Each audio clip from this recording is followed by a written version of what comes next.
would like to welcome our speaker, Kristen Becker, founder of KB Art Strategies. Yeah, I'm really thrilled to have been asked by Jack in collaboration with Parge to speak to you guys today. I know that this is a really challenging topic. It's very fraught. It causes lots of anxiety. So what I'm hoping to do today is kind of go through some basic overviews about what the artist-gallery relationship is like, what galleries do, what motivates the people who run them, etc. Just so that you guys have a little bit of like an access point for understanding why they make the decisions that they do. So session one, today we're going to be talking about the artist-gallery relationships. What do galleries do? What are their motivations? What are some realistic expectations for how to communicate with them, like their best practices? And then what's the market like right now? So as I just said, Miami was last week, so we did get a little bit of recent data, let's say, added to the other fairs that happened this fall. So I will kind of be going on over like a little bit of an assessment of what I heard, what people saw, what people were discussing. And then session two is the fundamentals of communication. So that'll be more practical applications around how to be in touch with people, literally like examples of emails of what to write to them, and where you should keep certain information about your work. So these sort of additional messaging sources. So if you have questions that might be about session two, let's talk about it in January. But if you have questions about this round, feel free to put them in the chat. So gallery relationships, we'll go over the functions, motivations, and sort of general communication. I know that a lot of people think that like having a gallery is going to be this like really amazing thing, and it's going to bring, financial stability. It's going to bring ease to your studio process, will allow you to focus on making work.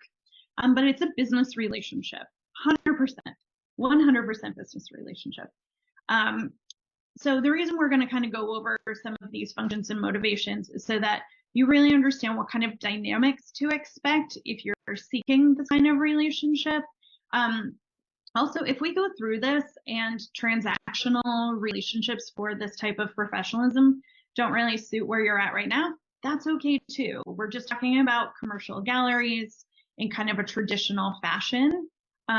But to me, understanding this, I hope will help you make decisions that are best for you and your practice. But this is not a one-size-fits-all kind of situation. So what do galleries do? First and foremost, the gallery sells art. So the gallery owner seeks out direct sales opportunities and other ways to promote work that leads to sales. So direct ways can be solo shows, group shows, art fairs. Indirect ways can be like museum shows, initiating relationships with curators and institutions, press opportunities, production support, admin help, and backing or printing books and publications. So this is a very long list of potential things. Most galleries do not do all these things, but just to give you a sense of kind of like where their head might be at. A traditional gallery model, though, does not include having the artist pay for that opportunity. So I know right now it can be, I don't know, there can be a little bit of a pull maybe towards wanting to go into those types of partnerships, but I would really be wary of those offers. So, if you're sort of uncertain and there's like a check that's supposed to be written in order to have that particular exhibition opportunity, I would kind of in a blanket way, unless you know someone there or you have a connection to them somehow, I would steer clear from those whenever possible. And then just sort of a vocabulary distinction. Sometimes people might say like art dealer, and that can be interchanged with gallerist. But usually if someone's an art dealer, that means that they're selling things on the secondary market. They usually don't really represent artists like in a roster in a formal way. And they may be kind of like closed to the public. It may be, ring the doorbell kind of thing, not really have an exhibition space and instead kind of sell works individually.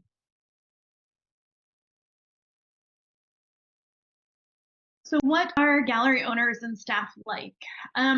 they are certainly interested in putting your work into a sales context and marketplace. And this applies to galleries in all locations or regions. It is the gallery's main function. So it can be in Northern Connecticut, it can be in New York City, it can be in LA, it can be in Minneapolis, but an art gallery's main function is to sell artwork. Just to give a little bit of sort of personality background, it's pretty common for a gallery owner to seem kind of distracted, kind of quick to make decisions. And a lot of that's because they're juggling many issues at once. And so they make a lot of choices based on their instinct and potential for growth. There's a lot of hurry up and wait. A lot of that distraction comes from really basic things like running a space or having an employee. There's certainly the financial stressors as well. So when you're having a conversation with a gallery owner, they will be looking at your work through a transactional lens. And most, if not all of the conversations will include an element of the market. So for example, I often talk about people's websites, and we'll get to that in session 2 in more depth. But if I go onto your website and it's a very large scale installation, and I can't tell what you actually make, was it the architectural interventions? Were there paintings on the wall? Were there plinths that you handmade or something to that effect? If there isn't really clear language about what you make and what they could sell, then that's going to be a really big barrier to entry in those conversations. So we really want to be clear about, what is the artistic intervention or what's the focal point and themes around your work, so that, when someone is trying to learn more about what you do, they can easily say, oh my gosh, it's not just the photos on the wall, it's also the wallpaper. Oh, and it's the flooring, right? So we want to be pretty clear about, what are the objects that could be for sale. And then I always say, they're incredibly passionate. There's sort of this unfortunate, almost like hierarchy of value systems that makes it seem like gallery people are, less excited about artwork, or, maybe that they, don't have as sort of as ethical of an approach as maybe a museum person. But I've actually found that to almost be the opposite sometimes. So just keep in mind that, someone who is interested in sharing your work, who wants to make sure that you get paid for that work, oftentimes we're all on the same page with that. So just sort of keep in mind that a lot of times that sort of perspective will be in there. They just might not be sort of as clear on that in the initial beginning part. Sales focus. So if the gallery does one thing, it's to focus on sales. But it's pretty common that like a gallery will show an artist in their roster every 2 to 3 years. So that doesn't necessarily mean that you're going to generate enough sales for you to live comfortably. So a budgeting situation always needs to happen. There are certainly opportunities outside of formal representation. So this is where a formal agreement should be in existence for whatever this business partnership might be. So, there's the option of representation, which means you become part of a roster. You would be kind of in that rotation. But there are lots of other ways to partner with people. Some are group shows, art fairs, project spaces. But no matter the opportunity, please create a contract, especially these things that seem a little more casual. They are not. And I also feel like these sort of non-representation opportunities, I really look at those as a moment to kind of see what that person's business model is kind of like. How do they treat you? How organized are they? Do they give you enough time to let you know they're going to pick up your work in 3 days? Just get a real sense there of, how they tend to do business. So another facet of the gallery can be museum relationships. So working with a gallery can play a significant role in getting seen by museums, but it's not really the sort of direct, clear path that people always assume it is. And this is for a few reasons. It's not always the case that the gallery owners know any curators. Again, their goal is to sell. Museums usually take a pretty significant discount. It's a very different kind of conversation, and like it's a much longer period of time than working with sort of a more traditional gallerist to collector conversation. The curators that you want to pay attention to your work might not know that gallery's program. The staff at the gallery is spending more time on private sales than reaching out to curators. And curators in general are very overextended. They're essentially like asked to be, sort of like de facto development officers. So it can be a little bit difficult to get attention that way. But this is an element of the conversation that galleries do often involve themselves in. So press opportunities. If the gallery has staff and the bandwidth, it might help position your work in the critical discourse around contemporary art to engage with art journalists that are in the area. But the situation with art journalism is a lot like the way it is with museums. And that's because the trade publications are usually intertwined with the commercial art market. So, they have to sell advertising to the galleries to pay their bills. And also there are a lot of galleries and a lot of shows. And so it can be a little challenging because it really comes down to each individual writer's own interests.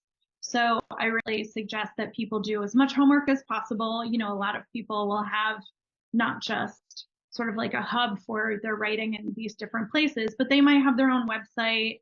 They might post things on Instagram. I find that they're a lot more forthcoming than the curatorial community might be.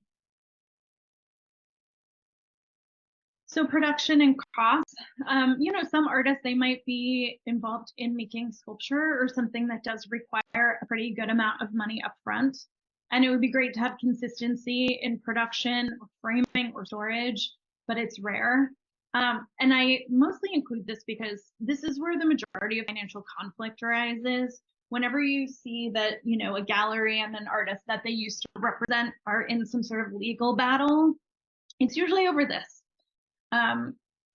Maybe there was like sort of a joint investment in creating a sculpture that then didn't sell by the time that gallery relationship was no longer, that the artist was no longer on that gallery roster. And so, here we've come to the end of that relationship. There are works where there's financial investment from the gallery side and the artist side, and there's usually a pretty significant dispute over how to settle those finances. But some galleries are willing to help front or share in the cost of producing a piece. It could be storage, it could be framing, but there should be very specific contractual language on how the finances will be breaking down. And I say that like every level of gallery goes through these disputes. And so once again, like you'll hear me say over and over again, like making sure you have really great paperwork is really key. Administration. Some people think that, working with the gallery will let you spend more time in your studio, but often what happens is you end up like really doing a lot of paperwork or a lot of navigating, maybe deciding which works are going to what gallery or, sort of managing up in that relationship. So, if there's any suggestion for the gallery to get involved in any of your administration or potentially finances, that's a little more rare, but I'm a real fan of keeping things separate. But at the very least, you should really think about whether the gallery is overextended, if they would really be doing something in your best interest. Will you get lost in the shuffle of those conversations, etc. And then sort of the sort of last area that the gallery can participate in is books and publications. And so these are usually on specific bodies of work, like it could be a monograph also. And they're usually doing this because it's a sales tool. So once again, like we're always kind of trying to figure out, okay, what's their motivation for doing this? What would be their incentive for doing this project? There are a bunch of gallery owners who love printed matter and they love books, but the real thing for these sort of publication ventures is that it's supposed to be a sales tool and help to increase the artist's visibility. So what should you as an artist consider when pursuing a business partnership? And that is in bold and green, just as a reminder, it's a business relationship. So what should you consider when you are thinking about entering into a business partnership with this person, this gallery? So the first thing is artist leverage, which is that you as artists have a lot more power than you think. Having conversations like this, there's obviously a lot more virtual workshops and virtual conversations that have been happening in the last 3 or 4 years. I'm seeing that as like a really positive thing, that it's empowering artists to kind of know the questions to ask. You know, understanding that without what you guys are doing, there is no business. So, you know, I know it's very common for the gallery relationship to kind of be a little chilly or a little bit aloof, but always keep in mind that you guys are the ones that are actually bringing, you know, the sort of relevance to that business model. Right now, a lot of galleries are recognizing that their roster is pretty Eurocentric or white male dominated. And some of this is because of the inherent and active biases of the gallery owners. And some of it is the result of a larger system that is incredibly harmful, even if it's unintentional. So if a gallery owner does reach out to you and you're sort of unsure about their motivations, obviously try and find out more about them. Have a real conversation with them about why they responded to your work, how they envision it fitting into the gallery, what ways they are diversifying their program. And you know, I'm always like wanting to assume good intention on other people's part, but do your homework to make sure that this isn't like a performative gesture. I often tell artists to sort of look back into the exhibition history and see if, you know, is this sort of like a new era for the gallery in terms of wider representation? Do they have a history of, you know, maybe showing marginalized voices? Does this seem like it's a genuine or authentic outreach on their part? But look into that history. That's usually where I find the most information, honestly. And then, of course, you know, if you know someone who's connected to that person, you can always have that conversation. Expectations. Having upfront conversations will always be the best way to set out those expectations. And the best way to do that is through consignment and loan paperwork. Those documents should be initiated by the gallery. It is not the artist's responsibility to provide them. It is the business, the gallery's responsibility to do that. Read the documents, make sure that they're read by a lawyer who represents your interests. And if you're asked to provide paperwork, I just lob it right back and say, it's my understanding that the gallery generates this type of paperwork. But if for some reason, you know, they seem sort of hesitant to do so, or, you know, you can find general templates for consignments online. And later, I actually have a few different links to some paperwork resources. It's wonderful when you get along with the person who's leading your career in the marketplace, but just remember that this is a business relationship. So expectation conversation, respect and collegiality, in my mind, are both mandatory, but friendship is an extra. So do not mistake one for the other. The gallery will always do what's best for its business. And then another little expectation note is do not ship an artwork without paperwork being signed. So, you know, if they say, oh my gosh, this person's coming tomorrow, what can we do? There absolutely needs to be paperwork. There should be no confusion about that sort of mandate. And then the last section here is longevity. So I think most folks are pretty clear on the goal of like attaining representation, but a lot of people seem to have some misconceptions about what representation actually entails. And they haven't really thought at all about what happens when their gallery relationship ends. So I think most of us know it's quite rare for an artist to see out their entire career with the same gallery, or galleries, plural. What's more common is that the artist works with many galleries over time because their galleries close or they part ways for some other reason. And, you know, I tend to think it's probably around 6 or 7 years where I really start to see that that relationship need to shift, or perhaps get some new conversations, or, maybe seek out a business relationship with someone else who kind of, suits more of your needs where you're at. So in the relationship cultivation process, figuring out how to reach these people, how do you decide, which gallery, which program, the website is always going to be the best resource. So decipher what they do well.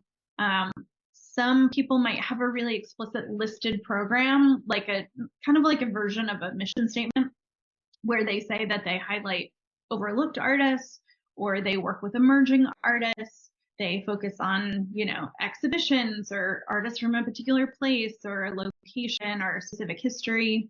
Try and see what they do well. Is it emerging artists? Is it estates? Is it mid-career? What's their reputation? Do they have great visibility, but like kind of a bad reputation? Do they have museum shows and publications, but not a lot of sales? No gallery is great at everything, but try and, if there's a gallery where you like the program, really start to look at what elements you feel so drawn to. Then start seeking recommendations. So the best recommendation is always going to come through like a third party. If they're connected to the gallery, all the better. But the main, I would say, top 4, but really 3 ways to kind of get those connections are one, through an existing gallery artist who's already on their roster. If you were to look at the roster of some of the, most prominent and probably even less prominent galleries, you would find out that a lot of them included artists where one was a studio assistant for another, or maybe they were a professor, maybe they know each other from an artist residency or some other kind of like social connection through their work. But hands down, the fastest way that I've seen these connections happen are through an existing gallery artist who's already on the roster. The second would be through a curator recommendation, and the third would be through a collector recommendation. And then kind of after that is staff. There are certainly some places where, asking the sort of younger staff or staff that might be sort of out and seeing different shows, they might be contributing a little bit to that conversation, but for the most part, gallery owners want to sort of like come to this on their own in some way. And so that's why I say like between 3 and 4 is usually a bit of a gap there. And then I also included, participating in group shows, art fairs, residencies, and grants and other accolades certainly helps, see your name more often. And so that certainly helps to give like a little bit of grounding. And then share your work with them. So how can you create a connection, some sort of relationship, versus sending a cold email? So, do you know one of the directors? Is there a good way to get a read on that on the gallery owner? I often, whenever I did visits as a gallery director, I was always really clear if I was coming to the studio on behalf of the gallery or if I was just there, sort of on my own, wanting to look and see the work for myself. So just a couple of tips. Don't email a gallery and say, I see you work with Hayal Pizzanti, let's say, and my work is similar, because there's no reason why a gallery would want 2 of the same thing. So you can certainly look for, let's say if you are a painter, you might want to look for like a medium specific type of gallery. But I would really think about what you are bringing to the table as opposed to, highlighting something that they might already have. Highlight the aspect that you feel like is your unique contribution to that program. And then do not go to the openings and bring your work or bring a portfolio or show your work. Don't do that at an art fair either. These are the main opportunities for the gallery owner to be making sales for the people that they already have a professional commitment to. So you should certainly introduce yourself. You can, let them know that you're an artist, but I would not bring materials, and I would kind of see that as like just sort of an initial introduction, but I wouldn't really expect like a very sort of long or engaged conversation. So if they are interested in working with you, some galleries have a proper signing agreement, but it's still kind of a handshake industry, which, is incredibly frustrating, but does happen. But for the most part, the contracts that you would get would be a consignment agreement. It should have pricing, discounts, insurance, storage. It's very possible that, the gallery, if they decide they're interested in working with you, might want to do some sort of announcement. Galleries love to show growth, like kind of often at the expense of everything else. So it's important for you guys to have a conversation about how to sort of publicly inform about that partnership. And then sales framework and contracts. So, these things can be certainly changeable depending on the situation, but typically the artist gets 50% of the sale and the gallery gets 50% of the sale. So I worked in galleries for 20 years and I never once made a sale that didn't have a discount or production or some other factor. If something was $5,000, the gallery never got $2,500 and the artist got $2,500. Literally not once. So, keep in mind that there's like kind of always some movement there.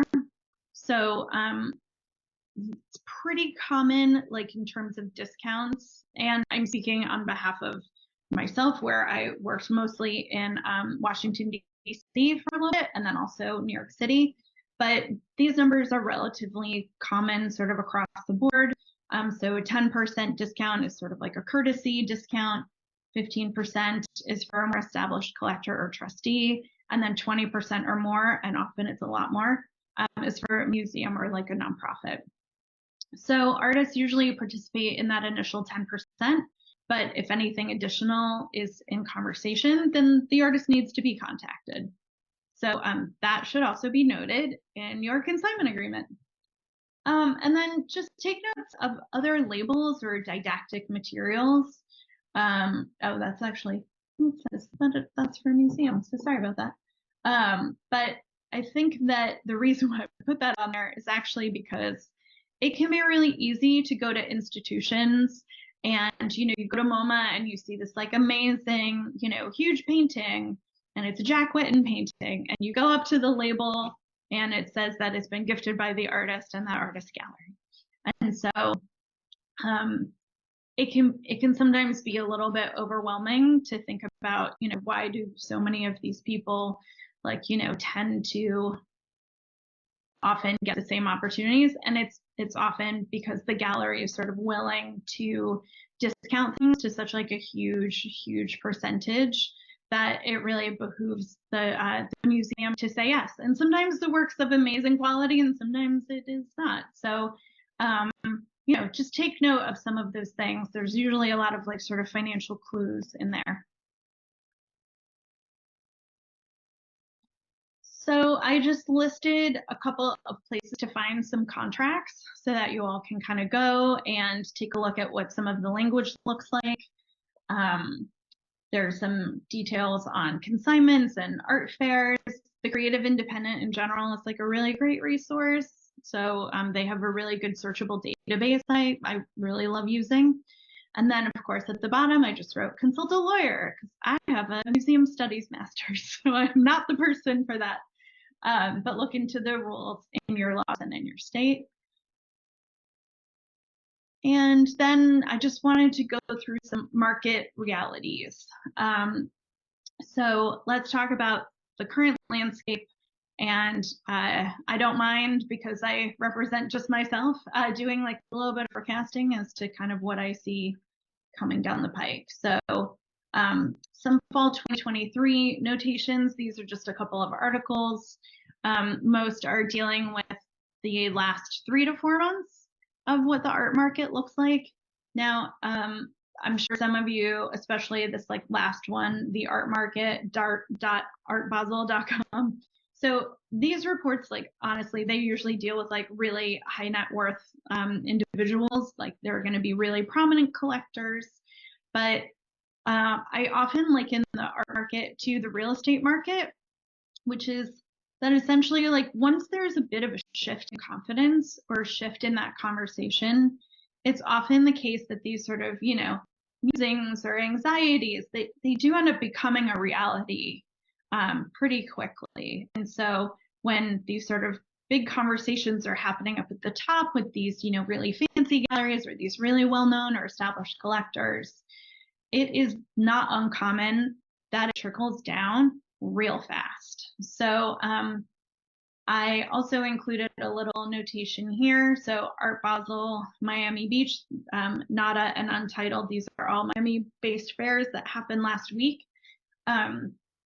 I have spoken to a lot of people who attended or participated, and it was pretty clear that not only did they generally bring work that was on the more affordable, in quotes, side of their particular roster. So that was the first thing that they did. They obviously gave a lot more discounts. There was a lot more conversation about sort of what's the end number here. Also keep in mind that when galleries are reporting what they sold, there's really no way to verify it, number one, but they're usually telling you the retail. So if I said, I sold a Philip Guston painting to Jack for $10 million, I could have given him a 90% discount, and I would not tell you that because honestly, the discretion part of the gallery is something that people really go there for. So to be honest, there are certain galleries that tend to constantly report sales, and I usually don't really like doing business with those people because they're sort of showing that they're not so interested in sort of the discretion part of those discussions. So but all that being said, the people that I spoke to kind of gave me a little bit of a ballpark on where the numbers felt really comfortable or where things, were being sold. And for Art Basel Miami Beach, something under $50,000 seemed to go pretty well.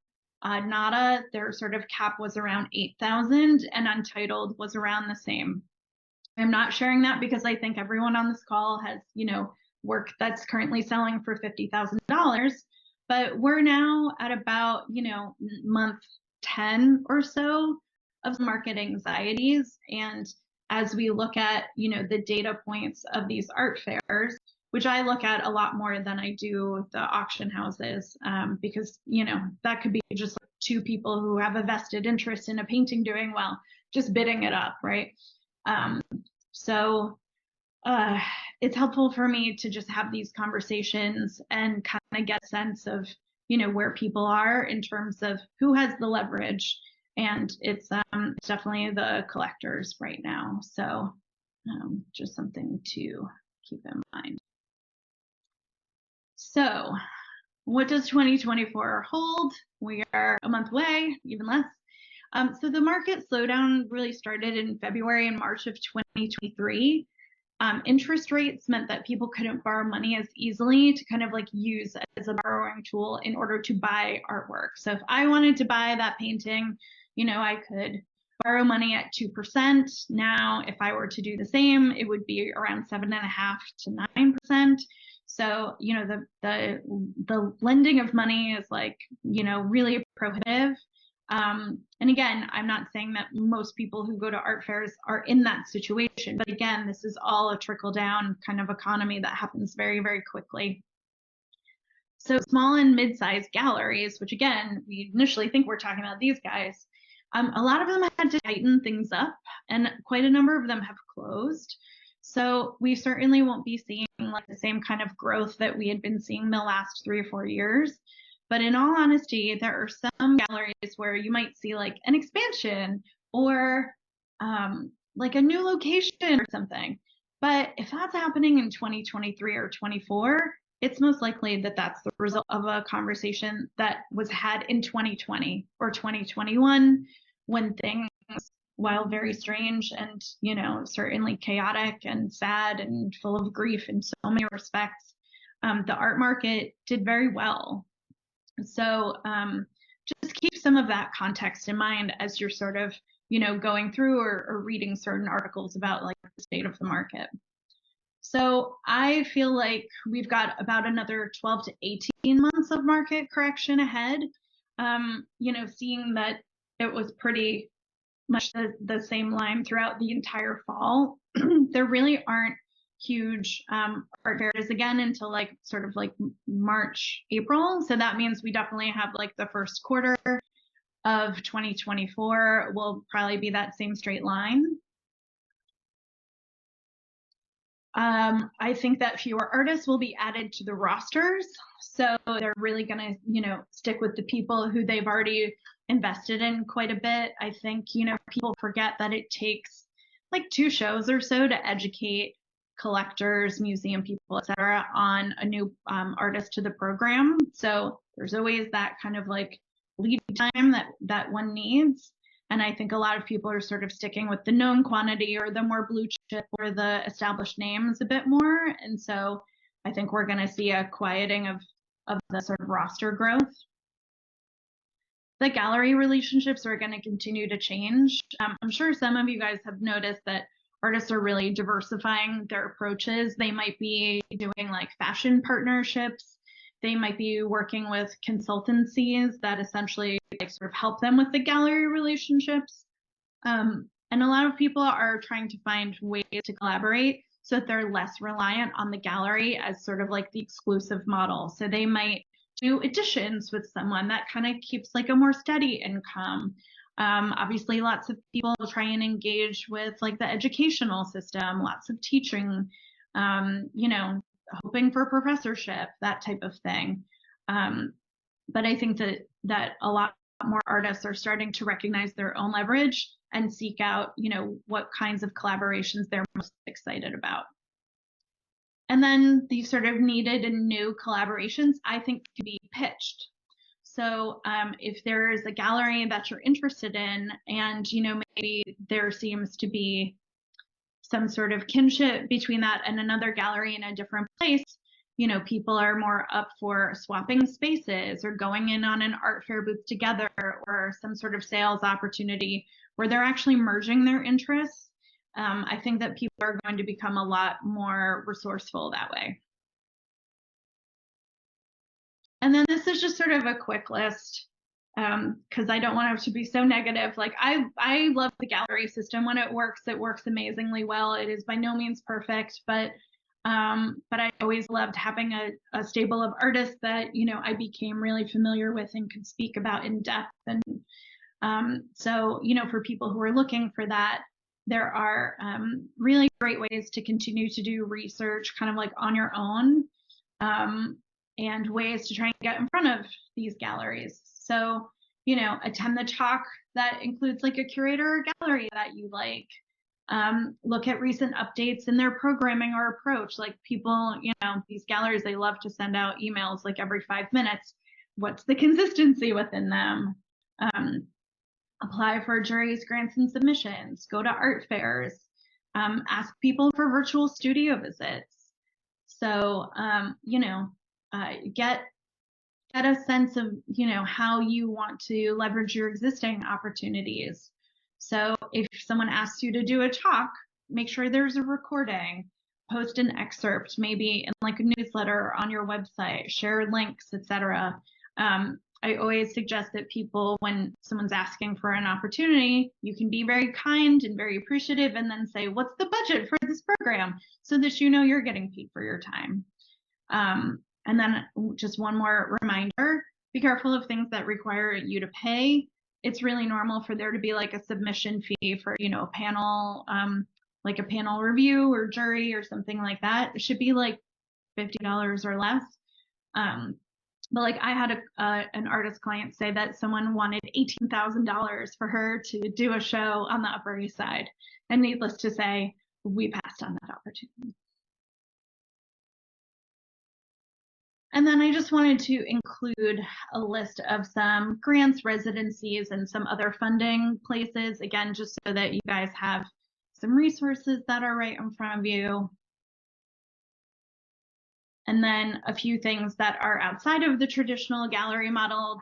This slide is always really important for me to share, just so that people understand that if there isn't a traditional gallery model like we're talking about here that's in your area, or that you feel connected to or you feel strongly about, there are lots of other ways to seek out and engage with a community. It doesn't necessarily need to be local to you. But I always say, like, look at words like culture and creative, not just visual arts. Um, it can really like widen your definition. And also think about, these sort of wider conversations that might be a little bit past just a contemporary art conversation. So it could be a local institution, it could be a historic house. There are lots of ways to engage with people who would be interested in learning about your work. And then the next session, we are going to talk about the communication strategy. So we'll go over cold emails, connector emails. I'm going to give you like tangible examples of different emails that you can write. It's like the Frankenstein model, so you can kind of cut and paste them together. That you can take those ideas and then tailor them to your own style. And then we're also going to look kind of quickly at just some basics for your website or Instagram, just so that you are inviting the most professional conversation about the work, but also putting your best foot forward in terms of how to present your work and have consistent messaging. And that is it for this one. Amazing. So just a reminder to everyone, we're going to do a quick Q&A and put some questions in the chat. Just in hearing this, I feel like we sort of needed to separate this into two talks, like an intro to galleries for people who are like know nothing, and then the Art Basel Miami talk, like the people who are more knowledgeable about like the ins and outs of the gallery market Sure. and want to enter in. But I can't go back in time. So we can start with questions. How does a consignment arrangement transition to representation? Which I think leads, like that's like a very layered question. And I think also I'd like to know on top of that, are you seeing more like consignment agreements first and then representation? Because I feel like there was a moment where like galleries were really quick to represent, Yep. and now I'm personally not seeing that as much. But what is your hot take? Yeah, so my experience is that there's usually these sort of ebbs and flows. Like we can call it a correction, you can call it whatever, call it a grab bag, but there's usually like these sort of phases of like mad dash representation conversations. People are maybe recognizing a gap in the market, or they are responding to increased visibility of one artist or a certain group of artists, right? And so there's usually like a pretty intense conversation where over the period of 1 to 2 years, there's like a lot of roster changes. And that definitely happened 2021 and 2. I'm seeing a little bit less of that now, but this also happened when I moved to New York in 02. There was a real like, hey, run to Columbia and work with anyone who just finished their MFA. That happened for about 3-4 years. These cycles, they just keep returning. So to me, the thing that I think most visual artists understand the best is like that sort of pendulum of like, it's abstraction, it's representation. Now it's abstraction again. Like there's always this sort of discussion of like which one or which approach is happening now, and it's usually like every 3 years or so. So I'm seeing a lot more quieting in terms of adding to the roster, which is why I sort of put in that little crystal ball thing, like less roster additions and more group shows, and probably a little bit more thought going into who could be in a group show or what kind of dialogue could be of interest. So usually even if someone is represented, a consignment agreement happens. So you could represent someone for 20 years and a consignment agreement is supposed to happen. So I would say the more casual approach would be something like a group show or an art fair presentation or a project room or something where you're kind of like dipping your toe into a business relationship, but it's not a formal partnership. And it's kind of like, testing it out. Another question from Virginia. You mentioned that galleries might not be looking, like in your climate report, that galleries might not be looking to add to their roster right now, or at least some galleries.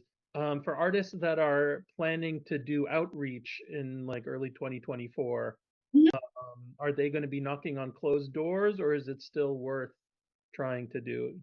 I think it's always still worth it. So, there's some really natural seasons that happen with the commercial art world, and they almost always mimic like a school schedule for the US, which is September, October, November. It's like generative, and people are out, and there's new shows, and there's conversation. And then around the end of November, things quiet, and everyone kind of has like a natural hibernation phase, which is when I like to do strategy work with artists because we can hone the website. We can be really thoughtful about that language. We can get those materials together. We can get your PDF looking amazing. We can redo some of that photography, et cetera, et cetera. And then March, April, May is when I suggest that outreach because writing to somebody in January, they are going to still be sort of discombobulated from the end of the year. February, maybe, kind of depends on like what level of anxiety or what, sort of what the temperature is like. But for the most part, it's that sort of March, April, May. And virtual studio visits are freaking amazing. So, have your website ready to go. You should be able to share your screen towards the website while also then periodically going back and forth. I don't have any like objects. We'll use my phone where you go, okay, here's, the website version. And here, look, you can kind of see the angle of the object that I made. So doing those things in tandem are always really, really smart. And the February, March, and early April is a really good time for virtual conversations and virtual studio visits. Great. And Sid asked about virtual studio visits. I posted in the chat. We had a whole talk a month or two ago about studio visits, so Okay. that fully gone into. Um, Awesome. all right. What is a common split percentage post consignment period with a gallery that represents you? This seems a little more nitty gritty.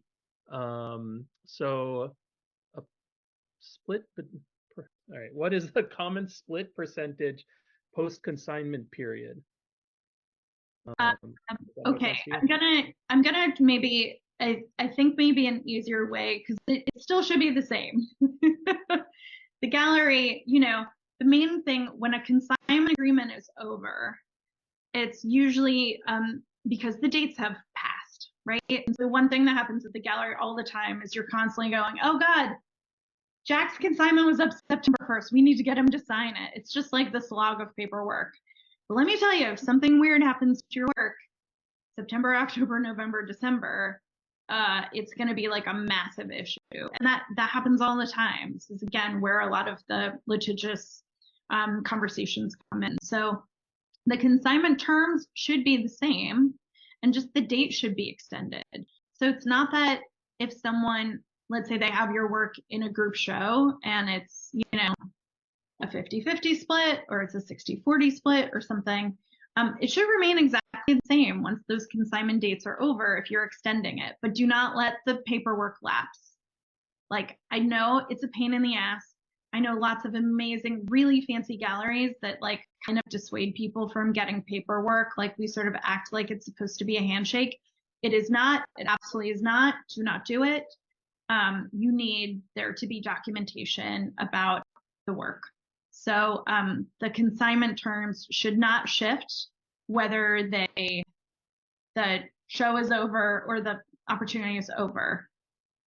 On a related subject, you talk a lot about transactional relationship Yeah. with a gallery, and can you dig into that a little bit more? I like the terms. There's like transactional relationship, where I feel like like before you have a transactional relationship with a gallery, it's often like the social relationship that Yeah. leads to the Little tea time feel. Uh-huh. there's like courting, and then it becomes this business relationship. Do Yeah. you have something to say about that? Yeah. I mean, I think, people want to be gallerists want to be representing artists whose vision they feel connected to or inspired by or compelled by. that's usually going to tap into their emotion or their intellect or maybe their own background. Like it's not uncommon for people to go, oh, that program looks a lot like the owner's experience, and that's not new, right? Like, people kind of want that mirroring, whether they mean to or not, right? So you do want there to be a connection. You do want there to be, this a positive relationship developing, but it should just never be at the cost of recognizing that you are about to enter a business relationship with someone who's going to make all kinds of decisions about your work that you might not understand, that might not be really clear to you, that might not be in what you think of as your best interest. And so it's amazing. I mean, I'm still friends with like lots of gallery artists that I've worked with over time. And, that's because like we connected on the work that they're making. So that should be there, but it should not be like, I know there's lots of conversation about how like exploitive language around family can be used around work. Like, oh, Jack, you don't need to go to HR. Like, we're a big family here. And you're like, no, you're actually my boss, So I think it's just a matter of making sure that warmth and that collaborative spirit can be top of mind because you have done all that other stuff. Like when I work with new artist clients, I have something called participation guidelines. And it's like, hey, I'm on the East Coast. I'm in New York. I work Monday, Friday from 10 to 6. It'll take me, 24 to 48 hours to answer emails. If you need something bigger or if it's urgent, put it in the email subject. Like ways of engagement. It's amazing. And the thing that's great about that is it allows us to get to the work because no one's wondering about the expectations. So it should be both of them. You should feel jazzed and inspired about the partnership, but it should never be at the cost of like getting the things that you actually need. That's something we talk about in the studio visit one too, was Yeah. that we're not used to having rules of engagement for studio visits, but it can be really refreshing and good to set up expectations. And And even like I had mentioned that when I would go to studio visits and I worked for Lauren Augustine or Marianne Boski, I know a ton of artists just in my social group, right? And so I would say, hey, Jack, I'd love to come to your studio and I will be there sort of like, representing Boski. Or, hey, I just, the gallery roster is kind of closed for the moment, but I would love to see what you're working on because I am doing a side project, or, I know a lot of curators or other gallery people, so I think it's also really fine to say, hey, I'd love to do a visit with you. Are there any things you'd love to see? Or, you can also set up those terms of engagement too, to make sure that, again, you're able to focus on like the warmth and the connection because you know what the business relationship is starting off to be. and regarding that business relationship, I feel like it would be awesome to have a slide of when as an artist that wants a gallery, I Yeah. often think of like I want visibility that then turns into sales. Like I feel like there's this like roundabout of like more visibility and more sales, and they sort of don't they like lead into one another? Yeah, but the thing that's like really kind of fascinating is that all artists want all the same things. Yeah. Like nobody goes like no visibility, just money. Like there are certainly people who go, especially as artists get older, they want to secure that financial bag, they want to secure that legacy. But I have never met an artist who only wants the gallery to do, 2 out of the 19 things. It's just when you look at a gallery, really pay attention to which of the things they do best. I've worked for really amazing people, and I have brought forward or thought about bringing forward artists that would be an incredible addition. Like, let's take an artist that passed away, right? Like, I could say, oh my gosh, I would like so love for that artist to be part of our program. But you know what? Actually, working with estates is not our strength. Like, there's a reason that's not on our website. But man, you go to David Zwerner's website, and it's like 80% estates. And that happens slowly over time. I was saying to somebody today that Like you take a gallery like, let's say, Sycamore Jenkins, which 5 years ago, its program looked totally different. Jim Cohan, 5 years ago, totally different. So you can kind of see where they're starting to put their resources, what they want to be known for, what are the overlapping demographics, not just of the artists that they're bringing on, but also like sort of what they are good at, right? Like, if we're going fancy, Hauser and Wirth obviously wants to be this like education hub, and they want to be talking about environmental impact, and then there are others that are just really excited about, acquiring more spaces. And so, to me, yes, the Venn diagram or whatever visual you want to use, they all feed into each other, absolutely. But just some places, they're going to send you a whole email that says, here are all the museums. And if you care about that legacy, then that's a place for you to pay attention to. And if you never see that, and you constantly see that they do every art fair, know that if you get into a business relationship with them, they will be asking you for inventory every 6 weeks because they need to be put in the booth. Do you think so? Like similarly to that, I often think of like when you go back to galleries as like sales, like that's their That's big thing yep. is selling artwork. And I often think like as an artist, like I don't know a lot of people that can afford my work personally, or I mean maybe I do if I like run down the list. But Uh-huh. is gallery's role also um to be part of a community of people that can afford artwork, and so they're bringing you that community, like you're giving them your artwork and they're bringing community. I mean, to a degree. I mean, one thing that has been really interesting working with artists who are from outside the US is they might have a gallery in New York, and they have one in Belgium, and they have one in LA or whatever. And they may say, I can't give the larger work to the Belgium gallery because they don't have enough collectors there to actually be able to meet that price point. Well, let me tell you, the New York gallery will be like, yeah, but we all want your market to go up. So at a certain point, maybe that gallery and that environment is not right for your work anymore. Um, if people want there to be a particular price point, um, ethically and market wise, no matter who you're offering the work to, the retail should be the same. So if I said, hey, I really want that, that Depeche Mode drawing behind you, and you give me a price, if anyone else on this call asks you for a price, it should be the same. You can give me 100% discount. You can give them 2% or vice versa. It doesn't matter. But it's really about the consistency of the market. So one thing that does have to happen, especially if you are working with multiple galleries, is that if you give a drawing of that size to me and to your other dealer, the initial retail needs to be the same. Now, maybe I'll give a better discount than the other person, okay, whatever, but the market stability is the main thing that the gallery is going to be looking for, so that we can start putting pins in those numbers, right? We want there to be a record. We want there to be a steady increase. Maybe every 2 to 3 years, your prices go up a little bit, and we want to be able to reflect that. But it's not uncommon that certain communities will not be able to come along, and that's when artists come up with lots of different ideas on how to make their work more accessible, whether through editions, through partnerships,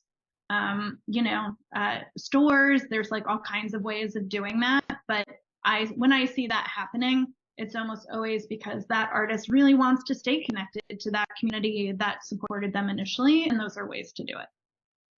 And I think about community also, that last slide that you shared, like if you're not in a place with like contemporary galleries, you look to your community and you look to, who's where you are and what kind of institutions are where you are. And I don't know, it's that idea of different communities and like your artist community versus the galleries buyer community. And I don't know, Yeah, I mean, we're so lucky that we're not restricted to geography, but there's also like, I don't think I noted this, but there are so many artists who have websites, or their gallery has a website for them, where you can say, oh my gosh, you know what?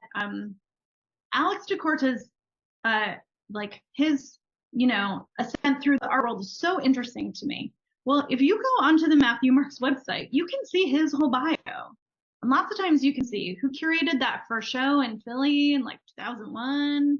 You can see who did a talk. You can see where he taught. You can see all of these things, which we did not have access to not very long ago. So I think, there are templates out there that can be a unique combination of, wait, I'm also from, Venezuela and Philadelphia, or I'm also from British Columbia and Mexico, or, I love being from New Jersey. And okay, like who keeps going back to Newark? Who had a show at Princeton? Who is, doing something, a project for Empty Space? So I think there's just like a lot that can be done in terms of like the Venn diagram of the communities that you're excited about. Hopefully, in 2 years, AI will be able to do that for us because that's a lot of work to figure out where those those crossovers. It is, but like, I have two professional colleagues, two women who are older than I am. They're maybe 10 years older, so like mid 50s. And I think about their career arc all the time. Mhm. I think about the choices that they made and the value systems that each of those choices represents. And that while I'm not going to follow them in their exact job description, I can kind of use them as a little bit of a path. And so even though I'm doing something a little off book, even though I'm doing something a little left of what is a traditional, gallery role or consultancy model, I know that if I sort of follow in their wake, I do have a little bit of a path, even if it's only two people, and I hold those people like really dear. And so if you have a couple of artists that you notice yourself sort of looking up to, the work doesn't even have to look like yours, but there are so many ways to like stay abreast of what they're doing or why they're doing it, or the language. To your point about AI, if you do work that's about architecture and choreography, there are so many amazing versions of a press release that talk about, the beauty of movement within space. And that can be really hard to write about. It's so visual and it's so palpable. But man, that's a great like AI starting point of going, okay, here are 5 or 6 or 7 press releases, or maybe, dance studio thing. Can you create like a lyrical version, prose type version, as a starting point? So I just want people to know that like, yes, it can be really overwhelming. There's so much to see or to look at or to research, but probably there are 3 or 4 artists who like really connect with you in some way. And to even just start there, I bet you're going to see some commonality of language that that might be helpful for you as you articulate about your own work. I think that sort of answers one of the last questions because I think Oh, we're wrapping up. But yeah. how do we look for galleries that would fit our work? I don't know if you have like more sentences on There is like no directory. yeah, that's It, the problem. there are so many things that I go, how come there is no like database of curators who want to get paid to do a show? How come there's no database of curators who like want to get paid to write an essay? Like it's crazy how much information there is, and there's like no localized place for it. So I wish that there are formats where it's like where the galleries are, but that implies like a real density of galleries that really is only the case in like 8 places in the entire world. So I'm like telling you guys, like, go look at Seesaw. Like, what's Seesaw really going to do? I mean, sure, you can go, oh, here are all the shows in New York. Let me click them all and see how many are painting, I suppose. But there really isn't a directory. And I think that maybe also speaks to the fact that I'm sure the majority of people on this call, started making work maybe as early as like, the 60s or 70s, certainly through the last 4 decades. And the sort of multiplicity is what most contemporary artists are engaging with. I don't know a ton that are really medium specific anymore. So there used to be more galleries that were like, we do photo, we do sculpture, we're a painting gallery. That's just really not the case anymore. So those divisions that may have been a little clearer 30 plus years ago or so, it just doesn't really apply so much anymore. I don't really know that many artists that like really are so cleanly defined based on medium. And so I think the galleries represent that shift as well. So unfortunately, there isn't like, a tab and a drop down and all of that. So, Well, I also wanted to just mention that when it just came to me, but when if a gallery that's not very well known wants to work with you, don't be afraid to reach out to people on their roster and ask how it is to work with them. Or, what is your experience? I've been thinking, we're thinking of doing a show or something because I think there's these good sides and then these bad sides and like the big name galleries that you mention are one thing, but like there are so many galleries out there and not all of them are equal in terms of no, and some may have a really great reputation and treat everyone like shit. And like, I as a gallerist might be treated one way because we're professional peers. Could be better, could be worse than the artist. But to add on to your point, like, yes, absolutely reach out to people on their roster. Also see who did a similar thing. If they're like, Jack, you want to be in this group show? Well, chances are last summer or the summer before there was a different group show.